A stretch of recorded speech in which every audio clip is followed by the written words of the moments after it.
আল্লাহ রাব্বুল আলামিন আমাদের সবাইকে এই দুনিয়াতে পাঠিয়েছেন একটা বিশেষ উদ্দেশ্যে। আমাদেরকে কি আল্লাহ পাক খেলার ছলে সৃষ্টি করেছেন, না কোনো উদ্দেশ্য আছে? উদ্দেশ্যটা আল্লাহ পাক বলেছেন সূরাতুজ যারিয়াত এর 56 নম্বর আয়াতে। কোন সূরা, কত নম্বর আয়াত?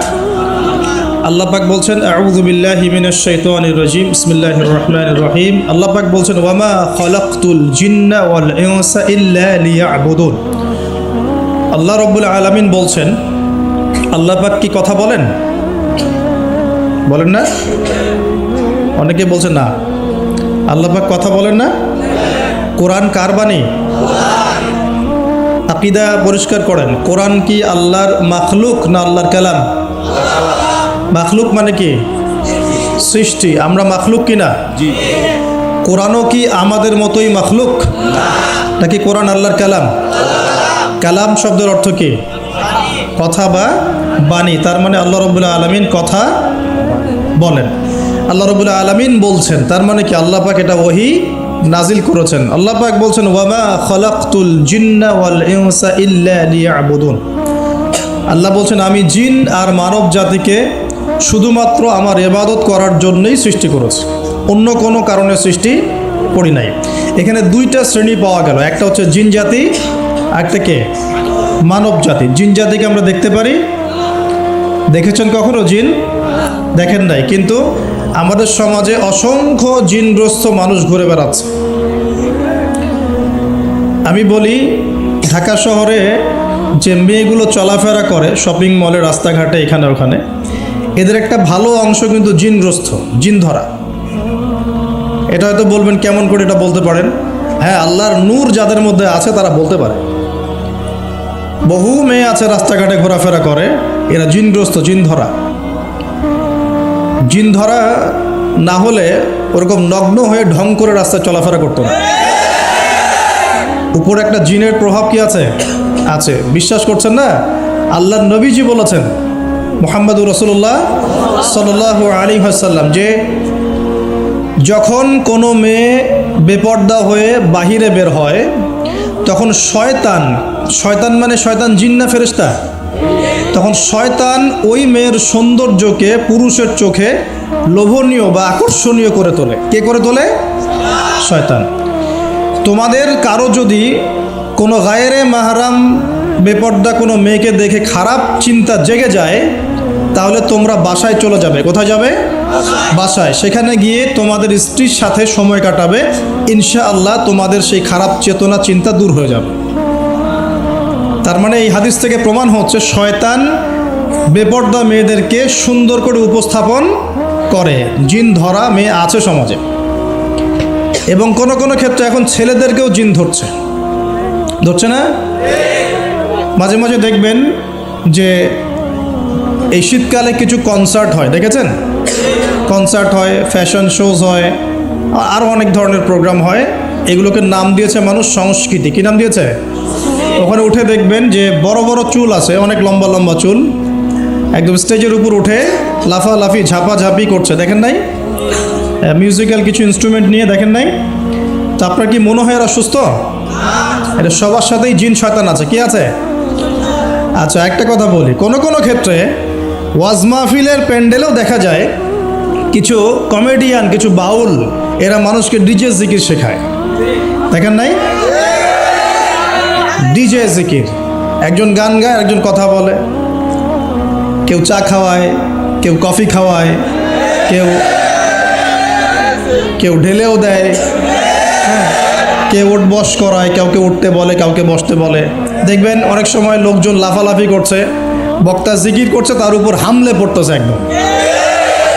একটা দলিল দেখাবেন, খালি একটা দলিল, যে নবী সাল্লাল্লাহু আলাইহি ওয়াসাল্লামের জামানায়, 4 খলিফার জামানায় তারা মসজিদে বসে এইভাবে জিকির করেছেন। একটা দলিল খালি দেখাবেন। যে কাজ নবী করেন নাই, তার সাহাবীরা করেন নাই। এখানে বহু ওলামায়ে কেরাম আছেন, আমি তাদের সামনে কথা বলতে লজ্জা ফিল করছি। যত হাদিস আপনি ঘাটবেন, আমি তো সব হাদিস পড়ে শেষ করতে পারি নাই, স্বীকার করছি, কিন্তু নবীর যুগে এবং 4 খলিফার যুগে কোনোদিনও এইভাবে জিকির আজগার হয়েছে একটা দলিল আপনি খুঁজে বের করতে পারবেন না ইনশাআল্লাহ। অথচ দিব্যি এগুলো আমাদের সমাজে চলছে না? আর আমরা দুইটা খারাপ চরিত্র ধারণ করি বাঙালি আমরা যারা, মন খারাপ করে না, আমরা দুইটা খারাপ চরিত্র অধিকারী আছে। এক, আমরা খুব ট্রল প্রিয় জাতি, ট্রল করতে খুব মজা লাগে।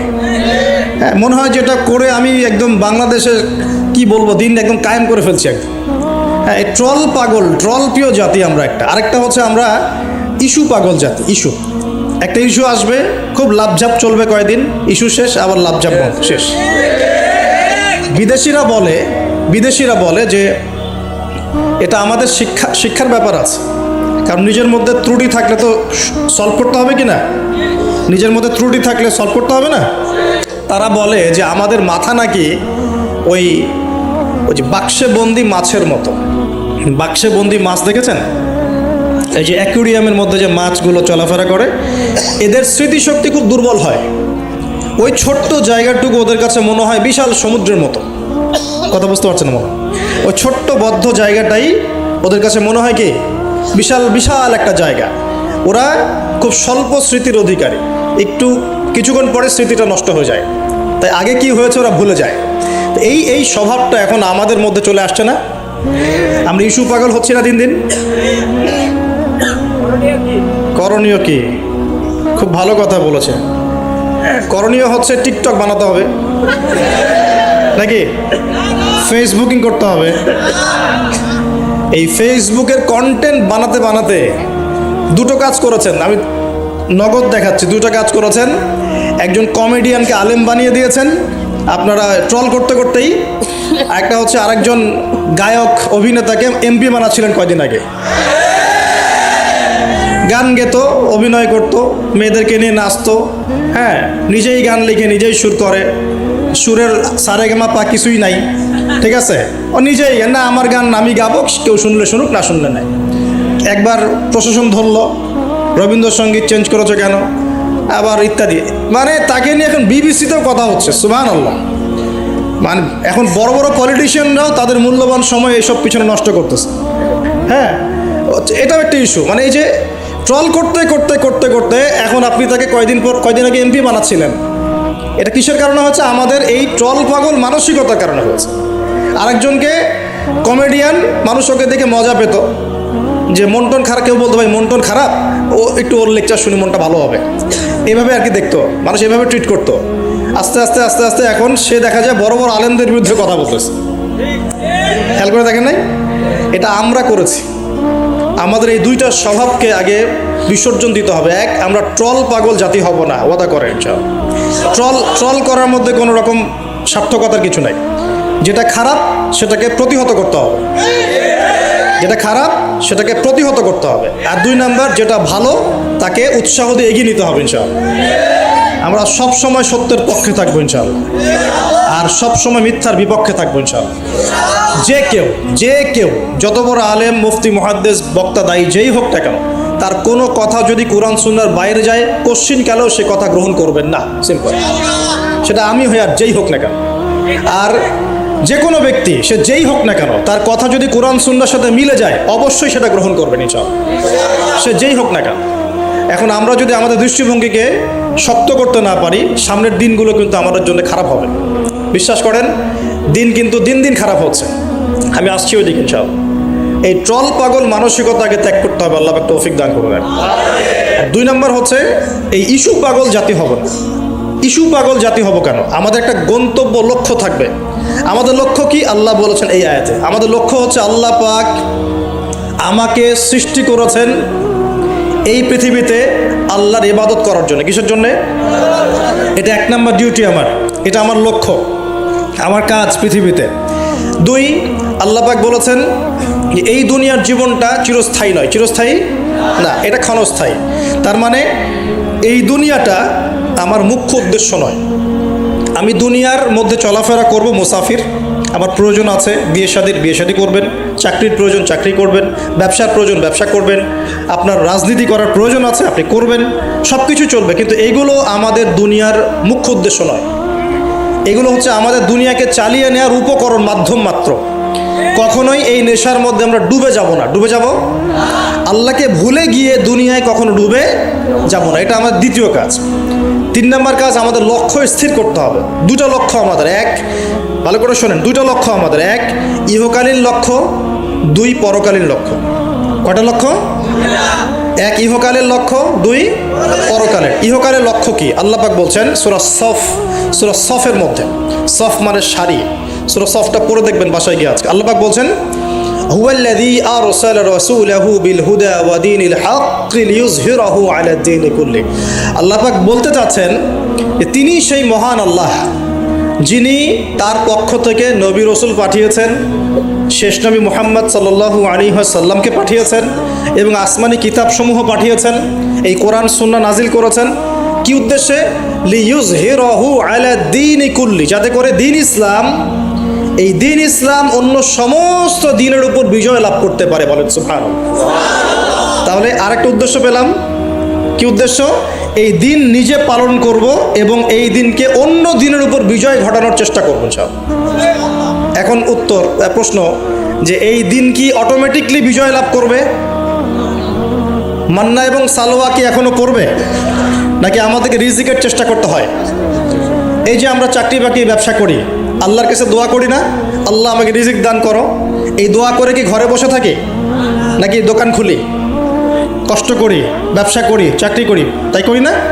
একইভাবে আল্লাহ পাক বলেছেন দুনিয়াতে পাঠিয়েছি আমার ইবাদত করার জন্যে, এবং আল্লাহ পাক নবী রাসূল পাঠিয়েছেন বিশেষ করে শেষ নবী মুহাম্মদ সাল্লাল্লাহু আলাইহি ওয়াসাল্লামকে, যাতে এই দিন ইসলাম অন্য সমস্ত দিনের উপর বিজয়ী হতে পারে। এখন বিজয় কি এমনি এমনি হবে? কিভাবে বিজয় লাভ করবে? আল্লাহ বলছেন সূরা মুহাম্মাদে। কোন সূরায় বলেন? সূরা মুহাম্মাদ। কখনো পড়েছিলেন? কেউ বলতে পারবেন আল কোরআনুল কারীমে আমাদের নবী মুহাম্মদ সাল্লাল্লাহু আলাইহি ওয়াসাল্লামের নাম কতবার আছে? কতবার? 4 বার। কয়বার? তাও কাছাকাছি গিয়েছে, আলহামদুলিল্লাহ, শুকরিয়া। তো প্রিয় ভাই, সূরা মুহাম্মাদের মধ্যে আল্লাহ পাক বলছেন কিভাবে বিজয় লাভ করবে, কিভাবে বিজয় লাভ করবে। আল্লাহ পাক বলছেন খুব ছোট্ট করে, ইন তানসুরুল্লাহ ইয়ানসুরকুম ওয়া ইউসাব্বিত আকদামাকুম। শেষ। আল্লাহ বলছেন তোমরা সবাই, মানে উম্মতে মুহাম্মাদি, তোমরা যদি আল্লাহকে সাহায্য করো, আল্লাহ তোমাদেরকে সাহায্য করবে। শুধু তাই না, ওয়া ইউসাব্বিত আকদামাকুম, তোমাদের পা পদযুগলকে আল্লাহ পাক দৃঢ় করে রাখবেন, পিছলে যাবে না ইনশাআল্লাহ। আরও বলছেন আল্লাহ পাক ওয়া ইন তাতাওয়াল্লাউ, যদি আমাকে সাহায্য না করে, দিনকে সাহায্য না করে তোমরা পৃষ্ঠপ্রদর্শন করো। পৃষ্ঠপ্রদর্শন বুঝি তো, মানে দিনের পরোয়া না করে তোমরা তোমাদের মতো চলো, দিনের প্রতি কোনো মায়া মহব্বত নাই, দিন প্রতিষ্ঠার কোনো ফিকির নাই। আল্লাহ বলছেন ওয়া ইন তাতাওয়াল্লাউ, তোমরা যদি মুখ ফিরিয়ে নাও, ইয়াস্তাবদিল কওমান গায়রাকুম, আল্লাহ পাক অন্য কওমকে হেদায়েত দিয়ে তোমাদের জায়গায় নিয়ে আসবেন। সুম্মা লা ইয়াকুনু আমসালাকুম, এরা তোমাদের মতো অপদার্থ হবে না। কে বলেছেন? আল্লাহ পাক। তাহলে আমাদের দায়িত্ব পেয়ে গেলাম।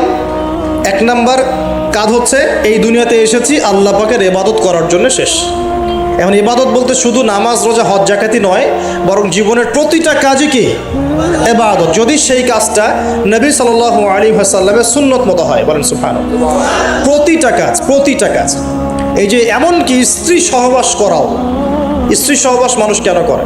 এটা আমাদের প্রবৃত্তির চাওয়া, এটা প্রবৃত্তি দমন করার জন্য হালাল পথ প্রয়োজন, হারামে গেলে গুনাহ হয়ে যাবে, এই জন্য হালাল পথে গিয়ে স্ত্রী সহবাস মানুষ করে, এর মধ্য দিয়ে বংশবৃদ্ধি হয়। এই কাজটা তো আমরা আমাদের স্বার্থে করি। ইস্তেঞ্জা, পেশাব পায়খানা আমরা কার স্বার্থে করি? আমাদের স্বার্থে না অন্য কারো স্বার্থে? খাওয়া দাওয়া কার জন্য খাই? নিজের জন্য না অন্যের জন্য? ঘুমাই কার স্বার্থে? আমার ভালোর জন্য না অন্যের ভালোর জন্য? এই যতগুলো কাজ আমরা করি, ঘুম, খাওয়া, ওঠা, বসা, চলাফেরা, স্ত্রী সহবাস, পেশাব পায়খানা, ব্যবসা বাণিজ্য, চাকরি বাকরি, রাজনীতি, অর্থনীতি, সব কিছু, প্রতিটা কাজকেই ইবাদত হিসেবে গণ্য করা যাবে যদি সেই কাজটা রাসূলুল্লাহ সাল্লাল্লাহু আলাইহি ওয়াসাল্লামের সুন্নত মতো হয়। বাস, পারা যাবে না ইনশাআল্লাহ। একটু নিয়াতটা পরিবর্তন করে কাজের পদ্ধতি চেঞ্জ করলেই ইবাদত হয়ে যায়। বাসায় গিয়ে যদি ঘুমান, একদম ঠাপাস করে লাইটটা অফ করলেন, আর এই যে মোবাইল টিপতে টিপতে ঘুম দিলেন, এই ঘুমে কোনো নেকি নাই। কি আছে? কোনো নেকি নাই, কিন্তু খালি রেস্ট নেওয়া হবে আর কি। রেস্ট নেওয়া, ওই ঘুমের মধ্যেই শয়তান এসে চেপে ধরবে, ধরে না শয়তান? চেপে ধরবে। আর যদি বিছানটা সুন্দর করে ঝাড়েন, বিসমিল্লাহ বলে লাইটটা অফ করেন, দরজাটা বিসমিল্লাহ বলে বন্ধ করেন, এই যে আপনার খোলা যে পাত্রগুলো আছে পানি খাওয়ার পাত্র, জগ, গ্লাস এগুলোকে বিসমিল্লাহ বলে ঢেকে দেন। ঢাকার কিচ্ছু না পেলে একটা কাঠি অন্তত বিসমিল্লাহ বলে রেখে দিতে হয়, একটা কাঠি অন্তত বিসমিল্লাহ বলে রেখে দিতে হয়। তারপরে আপনি মশারি খাটাচ্ছেন, বিছানা ঝাড়ু দিচ্ছেন, পারলে একটু ওযু করে আসলেন, এসে পড়লেন একবার সূরা ইখলাস, একবার ফালাক, একবার নাস, মানে কুল হুয়াল্লাহু আহাদ, কুল আউযু বিরাব্বিল ফালাক, কুল আউযু বিরাব্বিন নাস পড়ে ফু দিয়ে এভাবে মাথাটাকে মাসাহ করলেন একদম গায়ের নিচ পর্যন্ত। এই কাজটা আরও একবার করলেন, আরও একবার করলেন, মানে 3 বার করলেন। এরপর আয়াতুল কুরসি পড়লেন, সূরা বাকারার শেষের 2টা বা 3টা আয়াত পড়লেন, যদি সম্ভব হয় সূরা মুলকটা পড়লেন। ওটা পারছেন না, ঠিক আছে, 33 বার সুবহানাল্লাহ, 33 বার আলহামদুলিল্লাহ, 34 বার আল্লাহু আকবার পড়লেন। পরে ডান দিকে কাত হলেন, হাতটাকে গালের নিচে রাখলেন, রেখে বললেন আল্লাহুম্মা বিইসমিকা আমুতু আহইয়া। কি বললেন? আল্লাহুম্মা বিইসমিকা আমুতু আহইয়া। আচ্ছা, কিচ্ছু পারেন না, এত কিছুই পারলেন না, শুধু ডান দিকে কাত হয়ে এখানে গালের নিচে হাত রেখে বললেন আল্লাহুম্মা বিইসমিকা আমুতু আহইয়া। এখন আপনি 4 ঘন্টা, 4.5 ঘন্টা, 5 ঘন্টা, 6 ঘন্টা ঘুমালেন। এই যে সময়টুকু ঘুমিয়ে আছেন আপনি, বিশ্বাস করেন এই ঘুমানোর কারণে আপনার আমলনামায় নেকি লেখা হবে। ঠিক এভাবেই জীবনের প্রত্যেকটা কাজকে ইবাদতে পরিণত করা সম্ভব যদি আমরা একটা সূত্র মেনে চলি। সূত্র হচ্ছে 2টা। কয়টা? 2টা। 1, সেই কাজটা হবে আল্লাহর সন্তুষ্টির জন্যে। কার জন্যে? আল্লাহর সন্তুষ্টির জন্যে। আর 2, সেই কাজটা হতে হবে আমাদের প্রিয় নবী মুহাম্মদ রাসূলুল্লাহ সাল্লাল্লাহু আলাইহি ওয়াসাল্লামের তরিকা বা সুন্নত মোতাবেক। ব্যাস, শেষ। এভাবে আপনি জীবনের যে কোনো কাজ ইবাদত বানাতে পারেন। ইবাদত। ঘুম থেকে উঠেছেন, ইস্তেঞ্জা করতে যাবেন, বাথরুমে ঢুকলেন, গান গাওয়া শুরু করলেন, সাদা সাদা কালা কালা, হ্যাঁ, গান গায় মানুষ এখন বাথরুমে। মাঝে মাঝে আমরা সফর করি, একটা বাথরুমে ঢুকে দেখি পাশের বাথরুম থেকে গান আসছে। এরকম হয়নি কখনো? ফেস করেন নাই? আচ্ছা, তো কোনো নেকি নাই? নেকি আছে? উল্টা শয়তান ধরবে ওখানে। কি ধরবে? জিন শয়তান ধরবে, কারণ জিন শয়তান ওখানে থাকে। কিন্তু দুষ্ট জিন কোথায় থাকে? বাথরুমে থাকে। এই যে আমরা বলি আল্লাহুম্মা ইন্নী আউযু বিকা মিনাল খুবসি ওয়াল খাবাইস, এটা কিন্তু দুষ্ট জিন এবং মহিলা জিন বোঝায় আর কি। ঠিক আছে, এক পুরুষবাচক, এক স্ত্রীবাচক। তো তার মানে জিনদের মধ্যেও পুরুষ মহিলা আছে, জিনদের মধ্যে বংশবৃদ্ধি হয়। ঠিক আছে, ইবলিস সম্পর্কে সূরা কাহাফে আল্লাহ পাক বলেছেন কানা মিনাল জিন, সে ছিল জিনদের একজন। ফাসাকা আন আমরি রব্বি, সে তার রবের আদেশ লঙ্ঘন করে ফাসাকি করেছিল। ঠিক আছে, তো ওদের মধ্যে বংশবৃদ্ধি হয়। এখন বাথরুমে গিয়ে যদি এগুলো না করে বাম পা দিয়ে ঢোকেন, ঢোকার সময় বলেন বিসমিল্লাহ আল্লাহুম্মা ইন্নী আউযু বিকা মিনাল খুবসি ওয়াল খাবাইস, বসলেন, এবং বাম পায়ে, এই যে পায়ে আমি ব্যথা বলছি, যে বাম পায়ে ভর দিয়ে বসতে হয়। কোন পায়ে? আচ্ছা, এখন ইংলিশ টয়লেটের মধ্যে এখন বসেন বাম পায়ে ভর দিয়ে, কেমন করে বসবেন বলেন? আমি বলি, কিছু মনে করেন না, আমি বলি কি, আমরা প্রত্যেক দিন নামাজে বলি, সবাই বলি, ইমাম, মুক্তাদি সবাই বলি গায়রিল মাগদুবি আলাইহিম ওয়ালাদ-দাল্লিন। মনে আছে? এখানে নবীজিকে প্রশ্ন করা হচ্ছে, ইয়া রাসূলুল্লাহ, মাগদুব কারা, দল্লিন কারা? আমরা যে বলি নামাজে আল্লাহ আমাকে মাগদুবের পথ থেকে বাঁচাও, দল্লিনের পথ থেকে বাঁচাও, ইহদিনাস সিরাতাল মুস্তাকিম, সরল পথ দেখাও। তো ইয়া রাসূলুল্লাহ সাল্লাল্লাহু আলাইহি ওয়াসাল্লাম, এই মাগদুব কারা আর দল্লিন কারা? নবীজি বলছেন, এক বাক্যে বলছেন, শোনো, আল মাগদুব হচ্ছে হুমুল ইহুদি, তারা হচ্ছে ইহুদি জাতি। কারা? ইহুদিরা কোথায় আছে এখন? হ্যাঁ, নামটা মনে থাকবে তো? আচ্ছা, ও কিন্তু এখন শক্তিশালী, আর ওরাই কিন্তু দাজ্জালকে অনুসরণ করবে, এটা মাথায় রাখেন। আচ্ছা, আর অনেকদিন বলছি দাজ্জাল বিশ্ব শাসন করবে, মানে কি, বিশ্বের প্রত্যেকটা ডিপার্টমেন্ট শাসন করবে। বিশ্বের প্রত্যেকটা department, politics, economics, finance, world affairs, আপনার মিডিয়া, প্রযুক্তি এবং অস্ত্রশস্ত্র, সব কিছু ওর নখদর্পণে থাকবে। সব কিছু না হলে সে বিশ্ব শাসন করতে পারবে না, সম্ভব না। কেউ যদি বিশ্বের অর্থনীতি নিয়ন্ত্রণ করতে না পারে, সে কি বিশ্ব শাসন করতে পারবে? এই শ্রীলঙ্কা কি বিশ্ব শাসন করতে পারবে? পাকিস্তান পারবে? পাকিস্তান কয়দিন পর দেউলিয়া হয়ে যাবে। পাকিস্তান কয়দিন পর কি হবে? দেউলিয়া হয়ে যাবে। হ্যাঁ, আর ওদেরকে দেখে যদি আমরা শিক্ষা না নেই, তাহলে আমাদের কপালেও খারাপই আছে। ওইটা বললাম, ওদেরকে দেখে যদি আমরা শিক্ষা না নেই, তাহলে আমাদের খরিয়ত খারাপ আছে। আল্লাহ হেফাজত করুন, বলে আমিন। তো যেটা বলছিলাম, বিশ্ব শাসন করতে হলে বিশ্বের সব ডিপার্টমেন্ট শাসন করতে হবে, কি হবে না? হবে। এখন আমরা সূরা ফাতিহায় পড়ি গায়রিল মাগদুবি আলাইহিম, আল্লাহ তুমি আমাদেরকে ইহুদিদের পথ থেকে বাঁচাও। ওয়ালাদ দল্লিন, দল্লিন মানে নবীজি বলছেন হুমুন নাসারা, তারা হলো ওই নাসারা বা খ্রিস্টান জাতি যারা বলে যে আল্লাহর সন্তান আছে। বলেন আউযুবিল্লাহ। আল্লাহ পাকের সন্তান আছে? আমরা কি বলি? লাম ইয়ালিদ, তিনি কাউকে জন্ম দেননি, কারো কাছ থেকে জন্ম। কিন্তু এই যে 200-300 কোটি খ্রিস্টান বলছে যে আল্লাহর সন্তান আছে, নাউযুবিল্লাহ। এই জন্য ওরা দল্লিন, পথভ্রষ্ট। দল্লিন মানে কি? পথভ্রষ্ট। তো নবীজি স্পষ্ট বলছেন যে গায়রিল মাগদুবি আলাইহিম ওয়ালাদ দল্লিন, এখানে মাগদুব আর দল্লিন মানে হচ্ছে, মাগদুব হলো ইহুদিরা গজবপ্রাপ্ত, আর দল্লিন হচ্ছে নাসারা আবার খ্রিস্টান জাতি। এখন আপনার সাথে আমার কথা, আপনাদের সাথে আমার কথা, আমাদের পলিটিক্স থেকে শুরু করে বাথরুমের কমোড পর্যন্ত, ঠিক আছে, আইন কানুন থেকে শুরু করে আমাদের চেহারা সুরত পর্যন্ত, আমাদের পোশাক পরিচ্ছদ থেকে শুরু করে অর্থনীতি, পরিবার, সব কিছু, এই সব কিছু ওই দুই জাতির অনুসরণে গড়ে উঠেছে। এটাই সবচেয়ে বড় আফসোসের কথা আমাদের জন্য, সবচেয়ে বড় আফসোস। বাথরুমটাও নিজের মতো করতে পারলাম না, ঠিক আছে। এই যে দেখবেন কমোডে কি বাম পায়ে ভর দিয়ে বসা যাবে? আচ্ছা, ওইখানে কাপড় কি পবিত্র রাখা যাবে? কিভাবে ইউজ করে আমি এখনো বুঝি না, কেমন করে ইউজ করে, ঠিক আছে। আরও নতুন পদ্ধতি আসছে, এটা শুনলে আরও হাসবেন। বিভিন্ন জায়গায় যাওয়া হয়, আলহামদুলিল্লাহ। আল্লাহ বলেছেন সিরু ফিল আরদ, জমিনে বিচরণ করো। আল্লাহ বলেছেন কোরআনে সিরু ফিল আরদ, তোমরা জমিনে ঘুরে দেখো। ফানজুর কাইফা কানা আকিবাতুল মুকাজ্জিবিন, দেখো যে আল্লাহকে যারা মিথ্যা প্রতিপন্ন করেছে, আল্লাহর সাথে সীমা লঙ্ঘন করছে, ওদের কি পরিণত হয়েছে। দেখলাম যে এখন ইংলিশ টয়লেটও গায়েব, এখন দিয়ে রাখছে কিছু কিছু বাটি। কি দিয়ে রাখছে? ছোট ছোট টুকরা দেওয়া আছে প্লাস্টিকের এবং হ্যাঁ সিরামিক্সের মনে হয়। তো ওইখানে দাঁড়ায় দাঁড়াই করতে হবে, 1 নাম্বার করলে দাঁড়ায় দাঁড়াই করতে হবে, এবং সবগুলো একই মাপের দেয়া আছে। এখন যদি ব্যক্তির কারো হাইট হয় 6 ফিট, কারো 5 ফিট, কারো 4 ফিট, কারো 2 ফিট, 3 ফিট, এই পার্থক্যে কীভাবে সে মেকআপ করবে আল্লাহ ভালো জানে, এটা কেমন করে ম্যাচ করবে আল্লাহ ভালো জানে। কাউকে টুলের উপর দাঁড়াই করতে হবে, কাউকে একটু নিচু হয়ে করতে হবে, মানে মাপ তো একই। আরও যে কী কী দেখতে হবে আল্লাহ ভালো জানে। তো প্রিয় ভাইরা, বাথরুম করতে গিয়ে যদি নবীর সুন্নাহ মতো করেন, এখান থেকে কথাগুলো আসছে। যদি বাম পা দিয়ে ঢোকেন, বা পায়ে ভর দিয়ে বসেন, দেখবেন ইস্তেঞ্জা করেও শান্তি পাচ্ছেন। নবীর প্রতিটা সুন্নত বৈজ্ঞানিক, যে সুন্নত আপনি পালন করবেন আপনি বৈজ্ঞানিক উপকারিতাও পাবেন ইনশাআল্লাহ। এই যে একটু আগে এক ভাই বলছিল আপনি তো খানি না হুজুর, 1 চামচ কি 1.5 চামচ ভাত খাচ্ছেন, খানি না। তাই আমি বললাম যে আমি কম খাওয়া হুজুর, কারণ নবী সাল্লাল্লাহু আলাইহি ওয়াসাল্লাম কি শিখিয়েছেন? তিনি বলেছেন আমরা যা খাই না, তিনি নবী হওয়ার পরে মনে হয় সেটাও খেতে পারেন নাই। বিশ্বাস করছেন না? এরকম 3-3টা মাসের চাঁদ চলে যেত যে নবী সাল্লাল্লাহু আলাইহি ওয়াসাল্লামের বাসায় চুলাও জ্বলে নাই। আর আমাদের তো একবেলা যদি না খাই তাহলে আল্লাহর উপর কত শেকায়াত, কত অভিযোগ, তাই না ভাই? আচ্ছা, তারপরে তিনি বলছেন একজন ব্যক্তির এতটুকু খাওয়াই যথেষ্ট যে কোমর মেরুদণ্ড সোজা করতে পারে, আল্লাহর ইবাদত করতে পারে। আর যদি তোমাদের খেতেই হয় তাহলে পেটটাকে 3 ভাগ করে খাবে। কয় ভাগ? 1 ভাগ খাবার রাখবে, 1 ভাগ পানি খাবে, আর 1 ভাগ এই শ্বাস প্রশ্বাস চলাচলের জন্য ফাঁকা রাখবে। কয়জন এর উপর আমল করে দেখাতে পারে?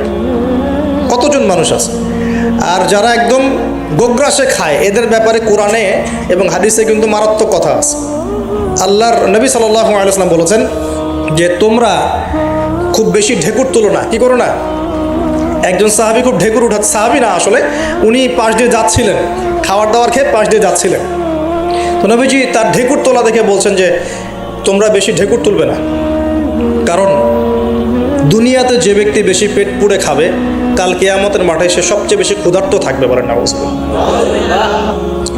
খাবেন আপনি, নিজের পেটটাকে 3 ভাগ করবেন, 1 ভাগ খাবার, 1 ভাগ কি পানি, আর 1 ভাগ শ্বাস প্রশ্বাসের জন্য ফাঁকা। আর এই ব্যাপারে একটা কথা বলে দেই, শেষ জামানায় কিন্তু খাবারগুলো সব করাপ্টেড হয়ে যাবে। কীভাবে? খাবার ভেজাল হবে, ভেজাল। এটার দলিল সূরা কাহাফে আছে, আমি এটা ব্যাখ্যা করব না আজকে। সূরা কাহাফে আছে, আমি ব্যাখ্যা করব না, শুধু ইন্ডিকেশন দিচ্ছি। 309 বছর ঘুমিয়েছিলেন আসহাবুল কাহফ। কত বছর? 309 বছর ঘুম থেকে উঠেই তারা প্রথম যে অনুভবটা করেছেন সেটা হলো তারা ক্ষুধার্ত। তারা কি ক্ষুধার্ত? দেখেন 309 বছর পর যদি আপনি ঘুম থেকে ওঠেন, আপনার কাছে এই দুনিয়াটা আজীব মনে হবে, হবে না? কিন্তু ওনারা ক্ষুধার্ত, পকেটে কিছু মুদ্রা ছিল, যেই মুদ্রাগুলোর মান 309 বছরও কমে যায় নাই। কমে গিয়েছে না। এখন আপনি আপনার মুদ্রা নিয়ে ঘুমান 300 বছর, দেখেন তারপর কি হয়, কি হবে? টাকা থাকবো না যাইবো গা? আচ্ছা, তারপরে শুনেন, এরপরে উঠেই তারা বলছে ফালিয়ানজুর আইয়ুহা আজকা তুআমা, এই মুদ্রাগুলো দিয়ে বাজারে কাউকে পাঠাও, তোমাদের 9 জন 10 জনের মধ্যে একজনকে বাজারে পাঠাও। ফালিয়ানজুর, সে যেন বাজারে গিয়ে দেখে আইয়ুহা আজকা তুআমা, কোন খাবারটা পবিত্র খাবার, ফ্রেশ খাবার। ঘুম থেকে উঠেও ফ্রেশ খাবারের দিকে তাদের নজর কেন? আর এই সূরা আপনাকে দাজ্জালের ফিতনা থেকে বাঁচাবে কেন? আর দাজ্জালের যুগেই বা সব, দাজ্জালের শাসনের যুগে সব খাবারগুলো আস্তে আস্তে ম্যানুফ্যাকচার্ড এবং ভেজাল হচ্ছে কেন? এগুলোর মধ্যে মিল আছে না? তার মানে যত জামানা শেষের দিকে যেটা থাকবে, খাবারের ভেজাল তত বাড়তে থাকবে। এই সময় আপনাকে অবশ্যই ফ্রেশ খাবার খুঁজে খুঁজে বের করতে হবে। খাবার আগে মানুষ খেত, খাবারের মধ্যেই চিকিৎসা ছিল, তাই না? রোগের আরোগ্য ছিল। এখন সেই খাবার খেয়ে মানুষ অসুস্থ হয়ে যাচ্ছে। বুঝতে পারছেন না? খাবারের মধ্যে থাকে উপাদান, ভালো উপাদান, যে উপাদানগুলো পেটের ভিতরে গেলে, শরীরে গেলে শরীরটা সুস্থ হয়। এখন সেই খাবার খেয়েই মানুষ অসুস্থ হয়ে যাচ্ছে। এটা কোন হাদিসের সাথে মেলে জানেন? আনতালিদাল আমাতু রাব্বাতুহা, দাসী তার মনিবকে জন্ম দিবে। দাসী মনিবকে জন্ম দিবে মানে হচ্ছে সমাজের ন্যায় অন্যায়, হক বাতিল, সত্য মিথ্যার মানদণ্ড উল্টে যাবে। যেটা ভালো সেটা হয়ে যাচ্ছে খারাপ, খারাপটা হচ্ছে ভালো। সমাজে সত্যবাদী ব্যক্তি হয়ে যাচ্ছে মিথ্যাবাদী, মিথ্যাবাদীকে মানুষ সত্যবাদী বলা শুরু করেছে। আমানতদার ব্যক্তি হয়ে যাচ্ছে খেয়ানতকারী, খেয়ানতকার ব্যক্তিগুলো আমানতদার হয়ে যাচ্ছে। সমাজের সবচেয়ে ভালো মানুষকে মানুষ খারাপ বলছে, সবচেয়ে খারাপ মানুষকে খুব ভালো বলছে। উল্টে যাচ্ছে, খেয়াল করে দেখেন, উল্টে যাচ্ছে। বাবা এখন বাবার হাতে ছেলে মায়ের খাচ্ছে, ছেলের হাতে মা মায়ের খাচ্ছে, এরকম হচ্ছে না? যাকে একটা দায়িত্ব দিয়ে রাখবেন যে বাবা তোমার উপর আমি বিশ্বাস করলাম, দায়িত্ব দিলাম, সে আপনার বিশ্বাস ভঙ্গ করে রেখে দিচ্ছে। এই হচ্ছে না? বিশ্বাস উঠে যাচ্ছে, প্রতারণা বাড়ছে। মানে কি? মানুষ আল্লাহ পাকের হালালগুলোকে হারাম করে নিচ্ছে, হারামগুলো হালাল করে নিচ্ছে। বুঝতে পারছেন না মনে হয়? হালালগুলোকে মানুষ আস্তে আস্তে হারাম করতেছে, হারামগুলোকে আস্তে আস্তে হালাল করতেছে। এটা হচ্ছে না? হচ্ছে। খুব খেয়াল করেন। তো এখানে খাবার খেয়ে আপনার উপকার পাওয়ার কথা, খাবার খেয়ে আপনি অসুস্থ হয়ে যাচ্ছেন। উল্টা হচ্ছে, উল্টা চলতেছে দুনিয়া। দুনিয়া কি চলছে? উল্টা। ছেলে পড়ছে মেয়ের পোশাক, মেয়ে পড়ছে ছেলের পোশাক। বলতে কি শুধু নামাজ রোজা হজ জাকাত না, জীবনের সব কাজ? এই একটা জিনিস যদি বুঝতে পারি, আমাদের আজকের ওয়াজ সফল ইনশাআল্লাহ। আমরা আমাদের জীবনের প্রতিটা কাজ আমাদের প্রিয় নবী মুহাম্মদ রাসূলুল্লাহ সাল্লাল্লাহু আলাইহি ওয়াসাল্লামের তরিকা মতো করবো ইনশাআল্লাহ। রাজি আছেন ইনশাআল্লাহ? তাহলে এখন বলেন, 5 ওয়াক্ত নামাজ নবীর তরিকায় পড়া যাবে তো ইনশাআল্লাহ? নবীর তরিকায় নামাজ মানে ধীর স্থিরভাবে নামাজ। আমি এই তর্কে যাব না, হাত বাঁধবেন কোথায়, ঠিক আছে? ওই তর্ক সবাই করে না, ওই তর্ক সবাই করে না। এই মাসআলাগুলোকে নিয়ে যারা মুফতি আছেন তারা কথা বলেন, আমি মুফতি নই। অতএব এই মাসআলাগুলোকে নিয়ে আমি আপনাদের সাথে কোনো কথা বলছি না। আমি বলছি আপনাদেরকে, নামাজ প্রতিষ্ঠা করা, কায়েম করার মানে হচ্ছে নামাজটা হতে হবে নবীর মতো খুশু খুজুতে। খুশু খুজু কী জিনিস? নামাজটা ধীর স্থিরভাবে হবে। নামাজে কি পড়ছি সেটা বোঝার চেষ্টা করতে হবে। নামাজে কি বলছি আল্লাহর সাথে সেটা বোঝার চেষ্টা করতে হবে। নামাজে রুকুর অর্থ কী, তাসবিহ কী, সেজদায় আমি কি পড়ি, 2 সেজদার মাঝখানের দোয়ার অর্থ কী, তাশাহুদ দরুদ দোয়া মাসুরের অর্থ কী, নামাজের সেজদায় আমি বেশি বেশি দোয়া করতে পারছি কি না, নামাজ পড়েও আমি গোনা থেকে বেঁচে থাকতে পারছি কি না, এই বিষয়গুলো বেশি ইম্পর্টেন্ট। আমি কি বোঝাতে পারছি? নামাজ ধীর স্থিরভাবে, রিল্যাক্সে, তাড়াহুড়ো নাই, বুঝে বুঝে পড়ার চেষ্টা করবেন। আল্লাহ পাক তৌফিক দান করুন।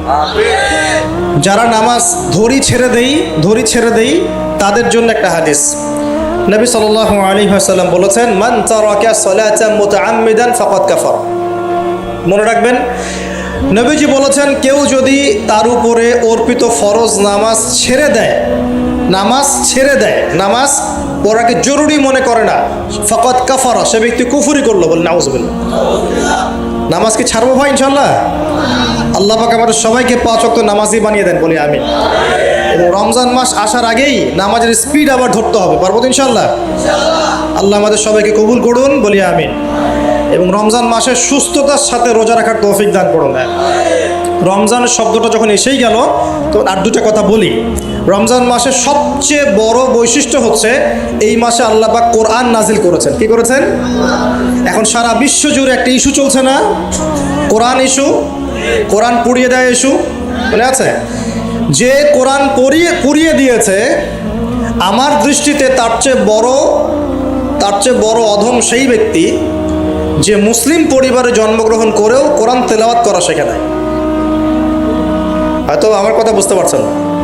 কোরআন একজন পুড়িয়ে দিয়েছে, যদি আমার ক্ষমতা থাকতো ওর গর্দান নামাই দিতাম, কিন্তু তার চেয়েও বড় অপরাধী আমার কাছে আছে, আমাদের চোখে আছে। কে? যে মুসলিম পরিবারে 20-30-40 বছর থেকে আছে, মুসলিম সমাজে, মুসলিম পরিবারে নামাজে যায়, ইমামদেরকে চেনে, আলেমদের সাথে সম্পর্ক আছে, এরপরেও সে কোরআন তেলাওয়াত করতে পারে না। এ বড় অপরাধী আমার কাছে। কে বড় অপরাধী? এটা লজ্জার না? একটা মুসলিম পরিবারের থেকে আমি কোরআন তেলাওয়াত করতে জানবো না, লজ্জার না?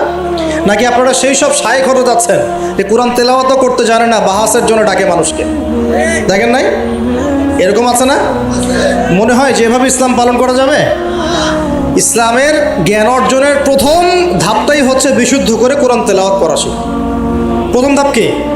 আগে বিশুদ্ধ করে কোরআন তেলাওয়াত করা শিখতে হবে, এরপরে আসবে কোরআন হিফসের ব্যাপার, আরবি ব্যাকরণ শেখার ব্যাপার, কোরআনের তাফসীর করার ব্যাপার, হাদিসের ইবারত পড়ার যোগ্যতা অর্জন করা, আস্তে আস্তে আকীদা পড়বে, উসুলের বই পড়বে, ফিকহের বই পড়বে, তারপর এই যে আপনার কুতুবে সিত্তা পড়ে শেষ করবে, তারপরে গিয়ে সে মাশাআল্লাহ একজন দাঈ, আলেম, মুফতি এগুলো হচ্ছে, আলহামদুলিল্লাহ। তো শুরুটা কোত্থেকে হচ্ছে? কোরআন বিশুদ্ধ করে তেলাওয়াত করা। তো এই শুরুটাই যদি আমাদের ঠিক না হয়, তাহলে কি কোরআন ঘরে রেখে খালি চুমু খেলে হবে? কোরআন কি খালি চুমু খাওয়ার জন্যে? কোরআন থেকে তাবিজ লেখার জন্যে?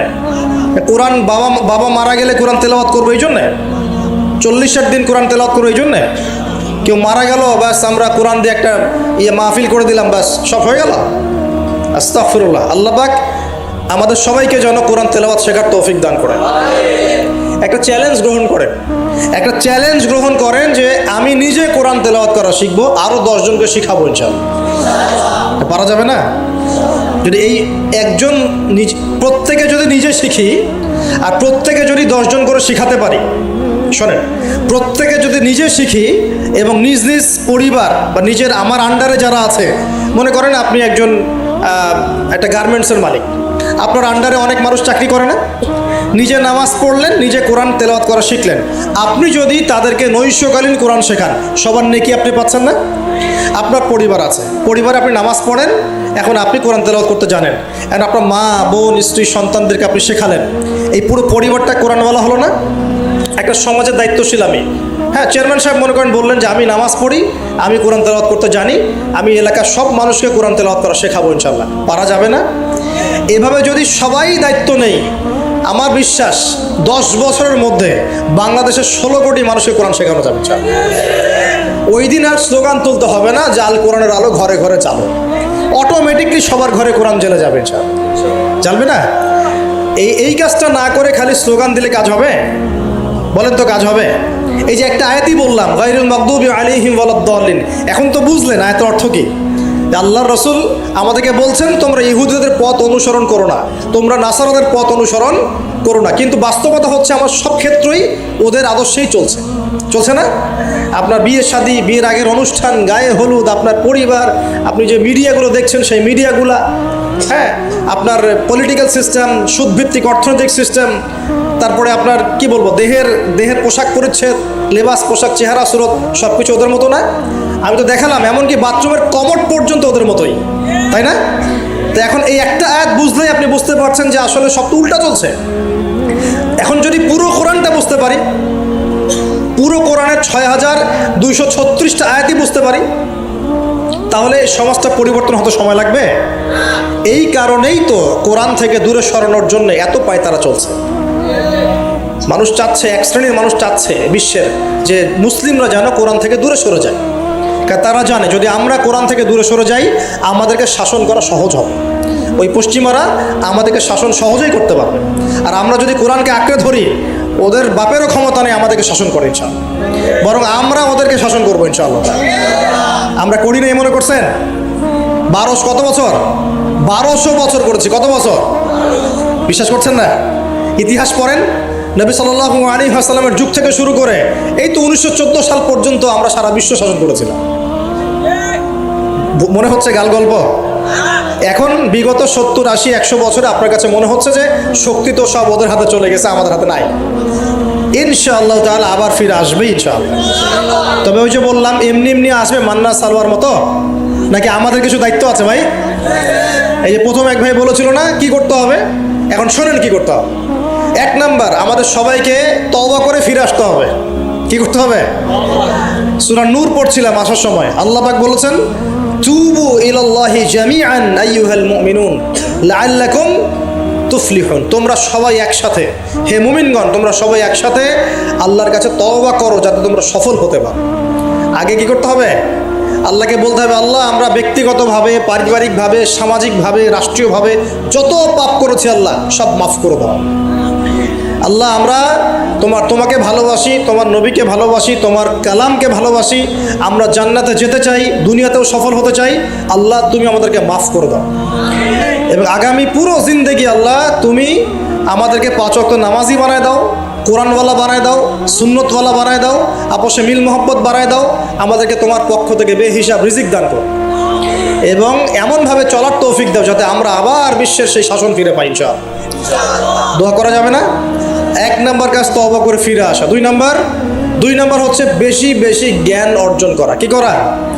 জ্ঞান অর্জন ছাড়া কোনো লাভ নাই। একদিন মাহফিল শুনতে আসছেন, যদি মনে করেন যে বাস কাজ হয়ে গেছে, আসলে কিছুই হয় নাই, মন খারাপ করেন না, আসলে কিছু হয়নি। এখন এখান থেকে আপনাকে ইন্সপিরেশন নিয়ে আগামী দিনে চলতে হবে। জ্ঞান অর্জন করতে হলে কি করবেন? খালি একটা ভিডিও দেখবেন, একটা খালি বিচ্ছিন্ন বই পড়বেন। এখনকার যুব সমাজের অন্যতম প্রবলেম হচ্ছে, যারা প্র্যাকটিসিং মুসলিম তাদের কথা বলছি, যে এদের পড়াশোনার কোনো কনস্ট্রাকটিভ সিলেবাস নাই, এরা বিক্ষিপ্তভাবে জ্ঞান অর্জন করে। এই আদনান ভাইয়ের লেকচার শুনলাম, এই অমুক শায়েখের একটা লেকচার শুনলাম, অমুক দায়ের একটা লেকচার শুনলাম, হ্যাঁ অমুকের একটা বই পড়লাম, তমুকের একটা বই পড়লাম, বিক্ষিপ্ত জ্ঞান। এই বিক্ষিপ্ত জ্ঞান আপনার মাথাটাকে এলোমেলো করে দিবে। আর অনলাইনে ঢুকলে দেখবেন এ ওর বিরুদ্ধে কথা বলছে, এ ওর বিরুদ্ধে, এ ওর পিছনে লেগে আছে, এর পিছনে লেগে আছে। এখানে ভালো যতটুকু পাবেন, খারাপের চেয়ে বেশি পাবেন। এখানে এভাবে জ্ঞান অর্জন করা যাবে। কিভাবে? যেভাবে আমরা চেষ্টা করছি। হয়তো ওয়াজ মাহফিল এসে আমরা যতটুকু জানি এর 30, 40, 50% কথাও কিন্তু বলতে পারি না। যা জানি তার হয়তো 30, 40% আমরা বলতে পারি না বিভিন্ন কারণে। কিন্তু জ্ঞান অর্জনের পথটা কি হবে? এখানে মাদ্রাসা আছে, মসজিদ, মাদ্রাসা, কওমি ওলামায়ে কেরাম আছেন না? ওলামায়ে কেরামের পাগড়ি ধরে বসে থাকবেন। কি করবেন? ওলামায়ে কেরামের পাগড়ি ধরে বসে থাকবেন। শুরু করাবে তারা, দেখবেন আপনি যান, আপনাকে শুরু করাবে কোরআন তেলাওয়াত থেকে। আগে কোরআন তেলাওয়াত করা শিখবেন। সময় লাগুক 1 বছর, লাগুক, যাক 1 বছর লাগবে, আমি শিখবো, ব্যাস 1 নাম্বার। তারপরে ওটা যখন ভালো পারবেন, দেখবেন ওলামায়ে কেরাম আপনাকে বলবে যে এই সূরাগুলো মুখস্থ করো। আপনি নামাজের জন্য যে সূরাগুলো লাগে মুখস্থ করতে হবে না? নামাজের ফরজ, ওয়াজিব, এই সুন্নত, মুস্তাহাব জানতে হবে না? এই মাসলাগুলো জানবেন, সূরা কালাম মুখস্থ করবেন, দোয়া কালাম মুখস্থ করবেন। তারপরে আপনি যদি আরও বেশি চান, আপনি হিফজ করবেন। কোরআন কি করবেন? হিফজ মানে মুখস্থ করবেন। আমার তো মনে হয় আমরা যদি 1 বছর চেষ্টা করি, আমরা সবাই কমপক্ষে 1 পারা হলেও মুখস্থ করতে পারবো না? ইনশাআল্লাহ। কোনো সমস্যা নেই। এরপরে আপনি যদি আরও বেশি চান, তখন আরবি ভাষা এবং সাহিত্যের কিছু ব্যাকরণিক ক্লাসিক্যাল বই আছে। এই বইগুলো ধরে ধরে পড়তে হবে আলেমদের কাছে। খুব বেশি সময় লাগবে না। আপনি মনে করছেন যে অনেক সময় লাগবে, এত সময় লাগবে না। আপনার মেধা যদি শার্প হয়, এটা ডিফার করে। কারো মেধা খুব শার্প, কারো মেধা অল্প নিতে পারে। ইনশাআল্লাহ 2-3 বছর সময় দেন, ইনশাআল্লাহ দেখবেন আপনি অ্যারাবিক ক্লাসিক্যাল বইগুলো পড়ার যোগ্যতা অর্জন করেছেন। এরপর কি লাগবে? এরপর আসবেন আপনি হাদিসের বইগুলো পড়বেন, আস্তে আস্তে আপনি তাফসির অনুবাদগুলো কিনবেন। এখন তো হাদিসের বইগুলো বাংলায় অনুবাদ হয়ে গেছে। অনেক তাফসির বাজারে চলে আসছে। এই তাফসির পড়লে আপনি মুফাসসির হয়ে যাবেন, মুহাদ্দিস হয়ে যাবেন, এটা বলছি না, কিন্তু অ্যাটলিস্ট আপনি কোরআন তো জানতে পারবেন। এর মধ্যে যেগুলো বুঝবেন না, আবার আলেমের কাছে যাবেন, ওস্তাদ এটা বুঝতে পারলাম না। আমরা তো প্রতিদিনই এই কথা বলি যে উস্তাদ এটা বুঝতে পারলাম না, হুজুর এটা বুঝতে পারলাম না, প্রত্যেক দিনই বলে। বুঝবো কতটুকু, এই জ্ঞান কত গভীর, এই গভীর সমুদ্রের সব জ্ঞানকে অর্জন করা আমার পক্ষে সম্ভব? আমরা তো মনে করি 10% 5%ও জ্ঞান আমরা অর্জন করতে পারি না এখন, কিন্তু কন্টিনিউয়াসলি চেষ্টা থাকলে আল্লাহর পক্ষ থেকে জ্ঞান আসবে ইনশাআল্লাহ। জ্ঞান কার পক্ষ থেকে আসে? এই ডিগ্রির সার্টিফিকেট মানেই জ্ঞান নয়। ডিগ্রি সার্টিফিকেট অর্জন করেছি মানেই যে বড় একজন মানে ইসলাম বেত্তা হয়ে গেছি এমন নয় বিষয়টা। জ্ঞান কার পক্ষ থেকে আসে? আর অনেক বড় বড় ডিগ্রি অর্জন করেও যদি মনের মধ্যে রিয়া, অহংকার এগুলো থাকে, তাহলে ওই জ্ঞানেও কোনো লাভ নাই। লাভ আছে? ইবলিসের কি জ্ঞানের কোনো লাভ আছে? ও কিন্তু বড় আবেদ ছিল, অহংকারের কারণে পথভ্রষ্ট হয়ে গেছে, আল্লাহ মাফ করো। তো এভাবে প্রচেষ্টা চালান, আল্লাহর কাছে বেশি বেশি দোয়া করেন।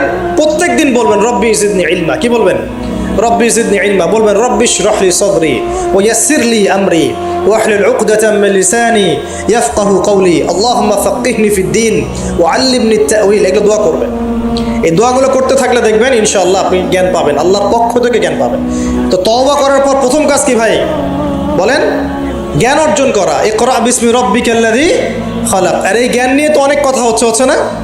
এখন এই জ্ঞান অর্জন করবেন কোন জ্ঞান? যে জ্ঞান আপনাকে আল্লাহ এবং তার রাসূলের দিকে নিয়ে যাবে সেই জ্ঞান অর্জন করবেন।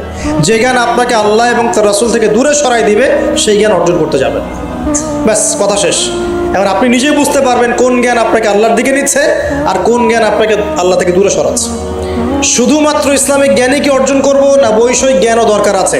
উত্তর অবশ্যই বৈষয়িক জ্ঞানও দরকার আছে, এটাই উত্তর। এই বৈষয়িক জেনারেল জ্ঞানগুলো অর্জন না করলে কোরআন সুন্নাহকে হাতে নিয়ে বিশ্বকে চ্যালেঞ্জ করা যাবে। বুঝতে পারছেন না কথা? কোরআন সুন্নাহর জ্ঞান থাকবে ভিতরে, আবার আপনার মধ্যে সমকালীন জ্ঞানগুলো থাকতে হবে।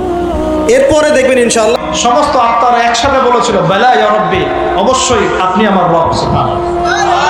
আমরা এই সাক্ষ্যটা দিয়ে আসছি। সূরা আরাফ পড়লে আপনি বুঝতে পারবেন, এখানে আছে আমরা এই সাক্ষ্য দিয়ে পৃথিবীতে আসছি। এখানে এসে ভুলে গেছি, মনে পড়ে না। মনে পড়ে না। এইটা মনে করানোর জন্যই তো আল্লাহ পাক যুগে যুগে নবী রাসূল পাঠিয়েছেন। এটা মনে করিয়ে দেওয়ার জন্যই আল্লাহ পাক আসমানে কিতাব নাজিল করেছেন। তুমি ভুলে যেও না, তুমি ওই জগতে ছিলে, আমাকে সাক্ষী দিয়ে এসেছো।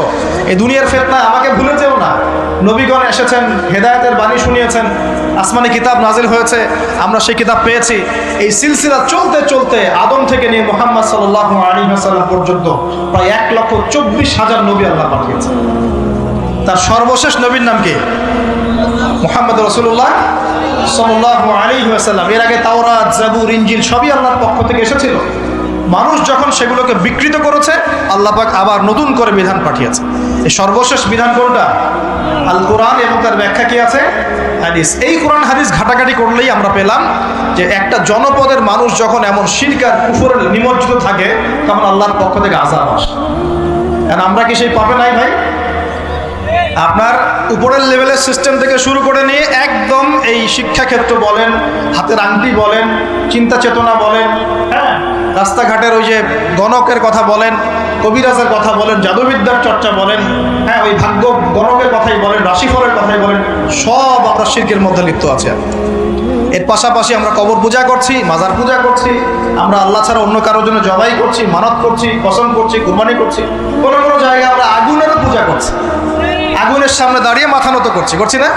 আবার কোনো কোনো জায়গায়, কিছু বড় বড় জায়গায় পর্যন্ত নীরবতা পালন করাও। নীরবতা মানে কি? আমরা নামাজের মধ্যে যখন দাঁড়াই তখন আল্লাহর উদ্দেশ্যে নীরব হই না? আল্লাহর উদ্দেশ্যে নীরব হয়ে আমি আল্লাহর ধ্যানে মগ্ন হয়ে যাই না? তো এখানে আপনি কার ধ্যান করছেন? যখন আপনি আগুনের সামনে দাঁড়ায় নীরব হয়ে দাঁড়িয়ে আছেন, তখন কার ধ্যান করছেন? এটা শিরক হচ্ছে না? এটা তো আপনি আগুনের ধ্যান করা শুরু করলেন। এখানে তো আপনি আল্লাহকে স্মরণ করছেন না। বুঝতে পারছেন না মনে হয়? মনে করেন একজন মানুষ মারা গেছে, লাশ, কথা তো এই লাশটার সামনে দাঁড়িয়ে আপনি নীরবে 2 মিনিট দাঁড়িয়ে আছেন কেন? কি দরকার? এটা কি নবীর সুন্নাত? আপনি নামাজে দাঁড়াবেন, নামাজে দাঁড়িয়ে আল্লাহকে স্মরণ করবেন, আল্লাহর কাছে দোয়া করবেন। আল্লাহ ছাড়া আমরা নামাজের মধ্যে নীরবতা পালন করি না? নামাজে নীরব হয়ে আল্লাহর কাছে ধ্যান করি না? মনোযোগ ধরে রাখি না? এখন আপনি কোথায় মেডিটেশন করছেন? এটা তো শয়তানের দিকে যাওয়ার রাস্তা খুলে দিবে আপনাকে। অনেকে আগুনের সামনে মাথা নত করছেন, প্রদীপের পূজা করছেন, অনেকে দেখা যায় বিভিন্ন দিবসে এই যে বানর, হনুমান, এইসবের মূর্তি টুর্তি নিয়ে রাস্তাঘাটে দৌড়াদৌড়ি করছেন। ছেলেপেলেরা এগুলো বেশি করছে। কাকে প্রমোট করছো তোমরা? কাকে প্রমোট করতে যাচ্ছ? কোন সংস্কৃতি প্রমোট করছো? এই হাদিস এটাও আছে শেষ জামানায় যে আমার উম্মতের একটা বড় অংশ মুশরিকদের সাথে মিশে যাবে এবং মূর্তি পূজা শুরু করবে। এগুলো চলছে না এখন? এগুলো যখন চলবে তখন আমাদের উপর কি আল্লাহ পাকের রহমত নেমে আসবে ভাবছেন, না আযাব আসবে? ওই যে বলেছে আযাব যে আসে নাই সেটাই আল্লাহর রহমত, এটা আমি গবেষণা করে বলছি। আযাব যে আসে নাই এখন পর্যন্ত এটাই আল্লাহ পাকের রহমত। তওবা করে ফিরে না আসলে অচিরেই আল্লাহ পাকের আযাব নেমে আসবে ইনশাআল্লাহ। আল্লাহ হেফাজত করুক। তারপরে মানে আমরা শঙ্কিত যে কখন না নেমে আসে। আল্লাহ রাব্বুল আলামিন আমাদেরকে হেফাজত করে নেন। এভাবে প্রতিটা ক্ষেত্রে শিরক চলছে, শিরক আর কুফর, শিরক আর কুফর। কোরআন খোলেন, হাদিস পড়েন, দেখবেন আল্লাহ পাক যতগুলো জনপদকে ধ্বংস করেছেন তার প্রধান দুইটা পাপ ছিল শিরক আর কুফর। কুফর, এই যে আমাদের যুব সমাজ এটাই বোঝে না যে নামাজটা ছেড়ে দেওয়াটা কুফরি। নামাজ যে না পড়া, ছেড়ে দেওয়া, ইচ্ছা করে না পড়াটা কুফরি, এটা ওদেরকে কেউ শেখায় নাই। 20 বছর পড়াশোনা করেছে বিশ্ববিদ্যালয়ে, স্কুল কলেজ বিশ্ববিদ্যালয়ে 20 বছর পড়াশোনা করেছে, কেউ কোনো স্যার ওদেরকে শেখায় নাই যে নামাজ ছেড়ে দিলে কুফরি হয়।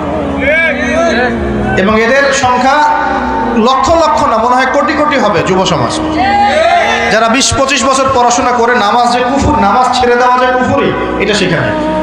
আর নবীজি বলেছেন মান তারাকা সালাতান মুতাআম্মিদান ফাকাদ কাফারা। যে কোনো মাযহাবের ইমাম সাহেবকে জিজ্ঞাসা করুন, যে কোনো মাযহাবের আলেমকে জিজ্ঞাসা করে দেখেন, এই হাদিসটা আপনাকে শুনিয়ে দিবেন।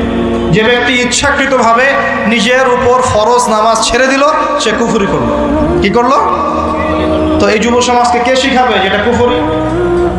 বহু ছেলে পেলে আমি তো দেখেছি ওয়াজ মাহফিল অ্যারেঞ্জ করা হয়েছে, এশার ওয়াক্ত হয়ে গেছে, সবাই নামাজে দাঁড়িয়েছে, অর্ধেকের বেশি নামাজ বাদ দিয়ে দূরে দাঁড়িয়ে হট্টগোল করছে, হই উল্লাহ করছে। এখানে ওয়াজে আসছে বক্তাকে দেখার জন্য, আসছে। নামাজ নাই, ওয়াজ শুনে কি করবা তুমি? নামাজ ইম্পর্টেন্ট না ওয়াজ ইম্পর্টেন্ট? নামাজ না থাকলে ইসলাম থাকে? আমি আজকে একটা হাদিস পড়ে আসছি, আস্তে আস্তে পড়তে আসছিলাম এগুলা, যে ইসলামের শেষ জামানায় ইসলামের যে বিষয়গুলো উঠে যাবে, হ্যাঁ, ইসলামের যে বিষয়গুলো উঠে যাবে তার মধ্যে অন্যতম একটা হচ্ছে আল্লাহ পাকের আইন, আল্লাহ পাকের শাসন। উঠে যায় নাই সারা বিশ্ব থেকে? আস্তে আস্তে আস্তে উঠে গেছে না? আচ্ছা, এরপর বাকি থাকবে নামাজ। এরপর বাকি থাকবে কি? নামাজ। ওই নামাজ হবে সর্বশেষ ইসলামের রোকন, যেটা সর্বশেষে উঠে যাবে, নামাজ উঠে যাবে। এখন দেখেন তো সমাজের কত পার্সেন্ট মানুষ নামাজ পড়ে? কত পার্সেন্ট? একটু হিসাব করবেন, মসজিদে, খালি মসজিদে ফজরের ওয়াক্তে আর এশার ওয়াক্তে যাওয়া আসা করে বুঝতে পারবেন যে নামাজ কত পার্সেন্ট মানুষ পড়ে, 5 ওয়াক্ত নামাজ কত পার্সেন্ট মানুষ পড়ে। তাহলে এই যে নামাজ শেষে উঠে যাবে, তাহলে শেষের সময় আমরা চলে আসছি না? আর সবার প্রথমে উঠে যাবে এই উম্মতের মধ্যে আমানত। কি উঠবে ভাই? এটা তো পুরো ঢাকা শহর থেকে উঠে গেছে। ঢাকা শহর কেউ কাউকে বিশ্বাস করতে পারে না, স্বামী পর্যন্ত স্ত্রীকে বিশ্বাস করতে পারে না, স্ত্রী স্বামীকে বিশ্বাস করতে পারে না, ভাই ভাইকে বিশ্বাস করতে পারে না, বোন বোনকে বিশ্বাস করতে পারে না। হ্যাঁ, ইমাম সাহেবকে কমিটি বিশ্বাস করতে পারে না, কমিটিকে ইমাম সাহেব বিশ্বাস করতে পারে না, মাহফিল কমিটিকে বক্তা বিশ্বাস করতে পারে না, বক্তাকে মাহফিল কমিটি বিশ্বাস করতে পারে না। হ্যাঁ, তারপর দেখা যায় যে বস, অফিসের বস কর্মীদেরকে বিশ্বাস করতে পারছে না, কর্মীরা বসকে বিশ্বাস করতে পারছে না, শাসক জনগণকে বিশ্বাস করতে পারে না, জনগণ শাসককে বিশ্বাস করতে পারে না। সর্বত্র চলছে অবিশ্বাসের যুগ। বাজারে যাবেন কেনাকাটা করতে, বলবে একদম টাটকা হয়ে, একদম ফ্রেশ, 7 দিনের জিনিস ফরমালিন মেরে আপনি খাওয়াই দিয়ে দেবেন।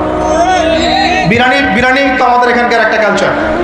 বিরিয়ানির ইয়েতে যাবেন, গরু বলে যে কত কুকুর শিয়াল খাওয়াই দিচ্ছে আল্লাহ ভালো জানে, তাই না? গরু খাসি বলে কুকুর শিয়াল খাওয়াই দিচ্ছে, একদম তাজা দেশি মুরগি বলে মরা মুরগি খাওয়াই দিচ্ছে। বড় বড় রিনাউন কয়েকটা অভিযান করলো না কয়েকদিন আগে, দেখলেন মানুষকে মারার মতো বিষাক্ত রং মিশে খাওয়াই দিচ্ছে। আমানত সবার আগে উঠে যাবে, আমানত, বিশ্বাস। আমানতদার ব্যক্তিকে বলা হবে খেয়ারতকারী ব্যক্তি, আর খেয়ারতকার যে, ওকেই বলা হবে আমানতদার। যে আমানতদার তাকে বলা হবে খেয়ারতকারী, আর যে খেয়ারত করে ওকেই বলা হবে আমানতদার। তখন আল্লাহ পাকের আযাব আসবে প্রতিটা ক্ষেত্রে। বলবে যে যে ভাই মাছটা ফ্রেশ, দেখবেন যে পচা মাছ, ভাই যে ফ্রেশ গরুর মাংস, দেখবেন যে ওটাকে একদম ইঞ্জেকশন মেরে মেরে মেরে গরুটাকে ফুলাই দিয়েছে। কোনো কোনো সময় দেখা যায় ডাব খেতে আসেন শহরে, রাস্তার পাশে ডাব বিক্রি করতেছে, ডাব কেটে দেখবেন পানি অর্ধেক নাই, সিরিজ দিয়ে পানি বের করে ফেলছে। কোন যুগে আসে এটা? আমাদের শহর ভাই, আমাদের শহর, যেখানে আমরা সবাই দাড়ি টুপি নিয়ে ঘুরে বেড়াই। আমরা বাইরে একটা অভিনয় করতেছি, আমরা আসলে বাইরে একটা অভিনয় করতেছি। আমরা মনে হয় নিজের সাথেই অভিনয় করছি, আমরা এখন মনে হয় নিজেদের সাথেই নিজের অভিনয় করছি। বাইরে গিয়েছে স্ত্রী শপিং করতে, এদিকে বয়ফ্রেন্ডের সাথে ডেটিং মেটিং করে বাসায় এসে স্বামীকে বলছে তোমার জন্য শার্ট কিনে নিয়ে আসলাম।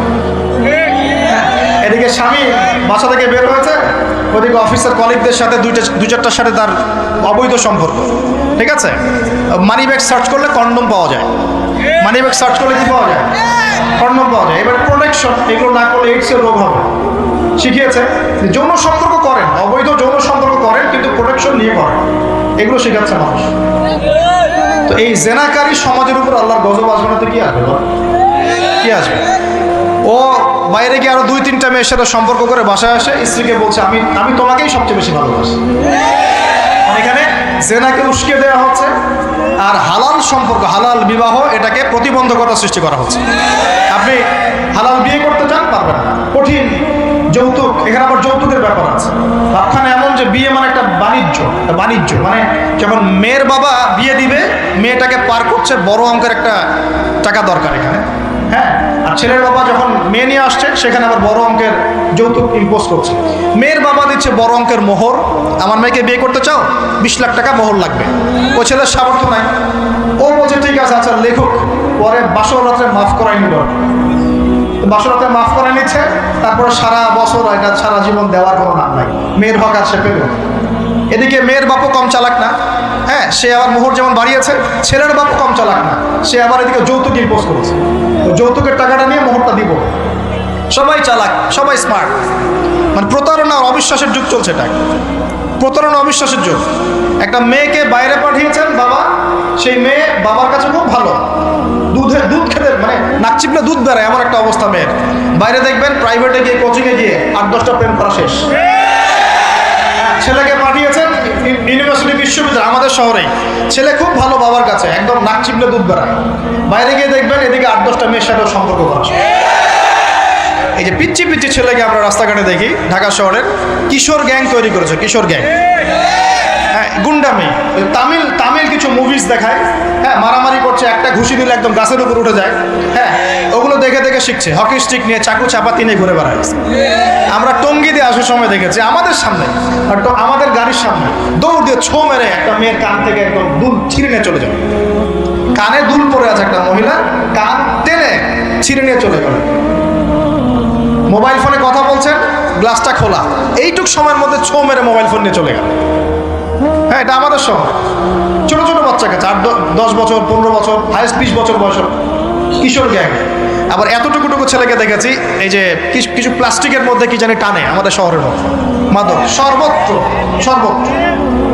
আমাদের যুব সমাজ, এই শহরের যুব সমাজ দেখবেন, যাদের বাপের একটু টাকা পয়সা আছে, ওকে আর কে পায়? ওকে একটা বাইক কিনে দিয়েছেন, হ্যাঁ, ওই R15 টাইপের একটা বাইক দিয়েছেন, ব্যাস দামরায় সারা দুনিয়া ঘুরে বেড়ায়। আর এই তো আমরা যে রাস্তাগুলো দিয়ে হাঁটাচলা করি, পিছনে মেয়ে তো থাকবেই বাইক থাকলে। আর মেয়ের অবস্থাটা এমন যে পোশাক তো নাই, মনে করেন ছেলের পোশাক এখন মেয়ে পরছে, মেয়ের পোশাক ছেলে পরছে না, এখন তো ওই যুগ চলছে। এখন এই পোশাক পরে ছেলেকে পিছন থেকে এমনভাবে জড়িয়ে ধরে যাচ্ছে রাস্তা দিয়ে, ওপেনলি, পাবলিকলি, মনে হচ্ছে ওর স্বামী মনে হয়। আপনি কি আপনার স্ত্রীকে নিয়ে এভাবে ঘুরে বেড়ান? আপনি নিজে আপনার স্ত্রীকে নিয়েও এভাবে ঘুরতে লজ্জাবোধ করেন, আর তার সাথে তার কোনো হালাল সম্পর্কই নাই, জড়ায় ধরে ঘুরে বেড়াচ্ছে। মনে হচ্ছে খালি ওই বাইকের মধ্যে একটা বালিশ দিতে পারলে ভালো হতো, একটা বালিশ আর একটা শোয়ার জায়গা দিলে বাকি কাজটা এখানেই করে হবে পাবলিকলি। নবীজি এটাই বলেছিলেন, শেষ জামানায় রাস্তাঘাটে মানুষ জেনা করবে, এটা দেখার জন্য ঢাকা শহর সবচেয়ে ভালো জায়গা। এখন ঢাকার মতো বড় বড় যে শহরগুলো আছে না, সবগুলো এগুলো জাজল্যমান দৃষ্টান্ত হয়ে আছে। রাস্তাঘাটে মানুষ জেনা করবে। মেয়েকে পড়তে পাঠিয়েছেন, টিউশন দিয়েছেন, টিচারের সাথে অবৈধ সম্পর্ক করা শেষ। কোনো জায়গায় টিচারকে বাসায় নিয়ে আসছেন, বাসায় এসে আমার মেয়েকে পড়ায় যান, কত বড় বুদ্ধিমান পিতা আপনি। হ্যাঁ, অলরেডি দেখবেন তার সাথে তার ঘটনা ঘটা শেষ হয়ে গেছে।